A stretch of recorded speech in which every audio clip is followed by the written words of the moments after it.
Awak, saya ada benda nak khabarkan awak. Awak boleh tak janjikan saya satu benda?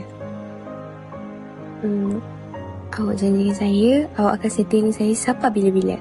Boleh? Wan, Assalamualaikum. Guys, malam. Barang. Orang mana? Oh, okey, nanti aku kira ah. Ya. Okey, say. Kai, kena ingat satu benda ni je.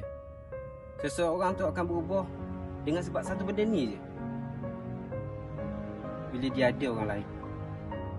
Baiklah, Wan. Terima kasih. Kalau dia bukan jodoh aku kan ya?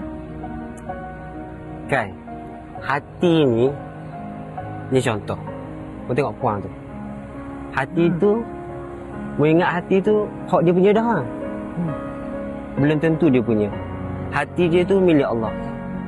Jadi, kalau mu betul-betul nak ke dia, mu minta dengan Allah. Mesti ada jalan.